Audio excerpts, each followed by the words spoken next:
청와대는 알았던 비리다. 검찰이 오늘 금융위원회 국장 재직 당시에 5천만 원대 뇌물을 받고 그 편의를 봐준 혐의로 유재수 전 부시장을 구속 기소했습니다. 이번에는 일단 개인 비리 혐의에 관해서만 재판에 넘겼지만 청와대 직무유기를 시사하기도 해서 앞으로의 검찰의 수사가 참 주목이 됩니다. 금품 대가성 없었다는 입장 그대로 유지하고 계신 겁니까? 대가성 없다는 입장 그대로 있습니까? 몇 말씀만 부탁드립니다. 맞으셨습니까? 일단 오늘 조금 전에 유재수 전 부시장이 구속 기소가 됐는데 우리가 얘기했던 저희가 짚어봤던 각종 골프채, 항공권 여러 가지 대가를 받은 데 대해서는 검찰이 대부분 이렇게 인정을 한 거예요. 네, 일단 영장 청구할 때 했던 혐의 사실과 거의 변함이 없어 보입니다. 일단 지금 총 합계가 4,950만 원으로 일단 특정이 됐고요. 근데 중요한 문제는요, 이 사항이 검찰 수사를 통해서 밝혀진 건 아니라는 것이죠. 이미 청와대 감찰을 통해서 이 대부분의 내용은 다 드러났던 것인데, 자, 그러면 이건 검찰이 구속을 했고 이제 앞으로 법원에서 판단하겠지만 영장을 발했습니다. 자, 근데 문제는 이 똑같은 비슷한 사안을 그러면 청와대 감찰반에서 했을 때는 왜 감찰을 중단한 것인지, 이런 부분이 앞으로 핵심적인 사안이 될 겁니다. 말씀처럼 지금 여러 가지 화면에는 여러 유재수 전 부시장의 금융위국장 재직 시절에 여러 향응을 받았다는 그래픽으로 한번 화면이 나오고 있는데, 자, 그럼 저를 좀 비춰주실까요, 이제? 예. 그런데 검찰의 말 가운데 제일 눈에 띄는 건요, 유재수 비리는 청와대 감찰에서 확인 가능했던 사안이다. 그러니까 직무유기다. 이겁니다. 정태현 변호사님. 예.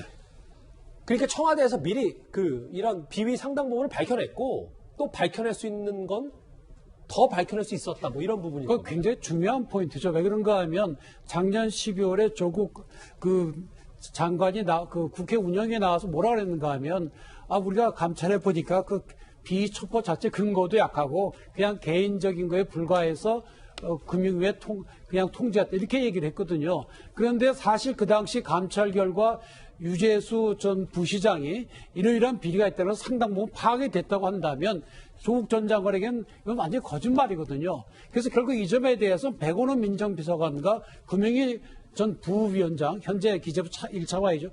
두 사람을 조사를 해서 그러면 청와대 민정수에서 통지한 비위 내용이 무엇이냐, 그걸 밝혀봐야 되겠죠. 그래서 예를 들어서 별거 아닌 가벼운 개인 비위라고 통지했다고 한다면 그러면 금융위 쪽은 책임이 없겠지만 이 백운호 민정비서관은 왜 이렇게 많은 비리가 있음에도 불구하고 왜 가벼운 비리라고 통지를 했는지에 대해서 책임을 져야 될 것이고, 만약에 그렇지 않고 실질적으로 이렇게 상당한 부분에 범죄 혐의가 있는 것을 금융위에 통지해 줬는데도 금융위가 그 외에 아무런 조치를 안 하고 오히려 민주당 전문인을 추천까지 했다면, 그렇다고 한다면 금융위가 마땅히 책임을 져야 될 일이죠.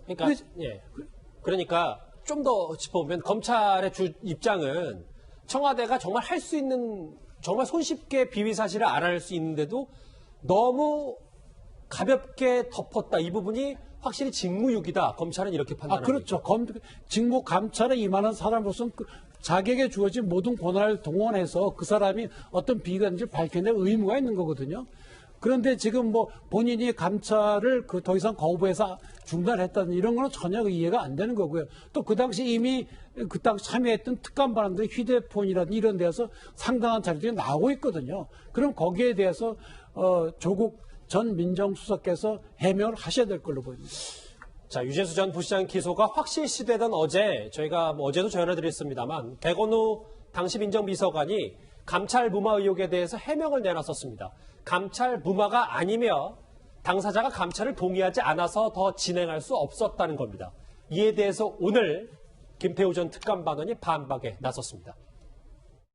감찰이 끝난 게 아니라 감찰 혐의자가 잠적을 일방적으로 해버린 거죠. 감찰 조사의 방법이 꼭 혐의자를 대면 조사하라는 거, 꼭 그 방법만 있는 것이 아니지 않습니까? 백원우의 주장대로라면 감찰 받을 사람 아무도 없는 겁니다.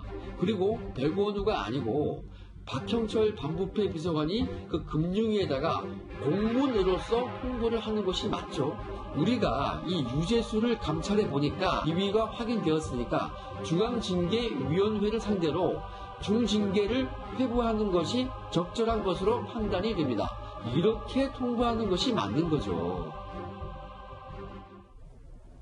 저 말 그대로예요. 구장차장 화면 네. 같이 보시면 네. 어제 저희도 짚어봤지만 본인이 감찰을 동의하지 않아서 안 했다는 부분. 네. 그때 똑바로 했으면 당시 2년 전에 거의 구속 가능성이 높았을 문제였을 텐데. 네.